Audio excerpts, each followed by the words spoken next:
कितनी पड़ेगी गर्मी, कितना पहुंचेगा पारा। मार्च के पहले हफ्ते से पूरी तरह बदलने लगेगा मौसम और गर्मी का दौर हो जाएगा। दिन और रात दोनों के तापमान में तेजी बढ़ोतरी होगी। मार्च के आखिरी हफ्ते तक अधिकतम तापमान 35 से 38 डिग्री सेल्सियस तक पहुंच सकता है। मई जून में 42 से 45 डिग्री तक पहुंचेगा पारा। हालांकि ये काफी हद तक अल नीनो की स्थिति पर निर्भर करेगा। अगर अल नीनो की स्थिति बनी रहती है या मजबूत होती है तो गर्मी की हालत और ज्यादा गंभीर हो सकती है। अभी तो बस शुरुआत, ट्रेलर अभी बाकी। अभी तो बस शुरुआत है, ट्रेलर अभी बाकी है। मार्च की शुरुआत से पहले ही देश के कई हिस्सों में पारा 35 डिग्री के पार जा चुका है। आसमान से बरसती आग इस बात का संकेत है कि साल 2026 की गर्मियां आम नहीं बल्कि खौफनाक होने वाली हैं।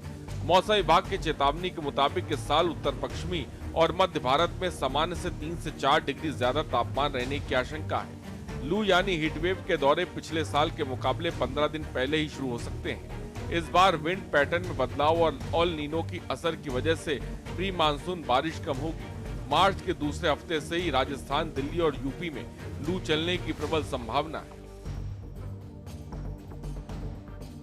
क्या होता है ला नीना और अल नीनो?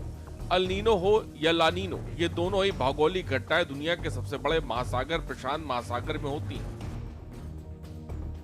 ला नीना ऐसा जलवायु पैटर्न है जिसका असर पूरी दुनिया के मौसम में पड़ता है। इसमें समुद्र का पानी सामान्य से ज्यादा ठंडा हो जाता है। जब ये पानी भाप बनकर ऊपर उठता है तो बादल बनते और कई जगह पर बारिश होती है। बारिश कम होगी या ज्यादा, ठंड पड़ेगी या गर्मी बढ़ेगी, ये काफी हद तक ला नीना पर ही निर्भर करता है। जब जब जल नीनो आता है तब तब भारत में मानसून कमजोर पड़ जाता है। अभी तो फरवरी का आधा महीना ही बीता है और सूरज ने अपनी तपिश दिखानी शुरू कर दी है। उत्तर भारत से लेकर पश्चिम भारत तक मौसम का मिजाज तेजी से बदल रहा है। जहां कुछ दिन पहले तक लोग ठिठुर रहे थे, वहां पंखे चलने लगे हैं। दिल्ली की सड़कों पर इस बार बसंत की सुहानी हवा नदारद है। उसकी जगह ले ली है चुभती हुई धूप ने। फरवरी में जो मौसम खुशनुमा होना चाहिए था वह पसीने छुड़ाने वाला है। वेस्टर्न डिस्टर्बेंस की कमी और ग्लोबल वार्मिंग के असर के कारण तापमान में अचानक उछाल देखा जा रहा है।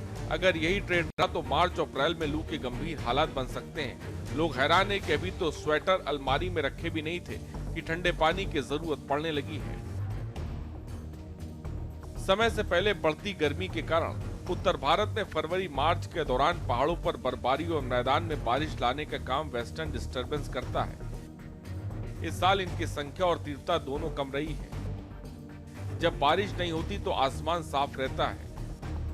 साफ आसमान के कारण सूरज की किरणें सीधे धरती तक पहुंचती है और हवा को जल्दी गर्म कर देती है। अरब सागर और गुजरात के ऊपर एक एंटी साइक्लोन की स्थिति बनी है।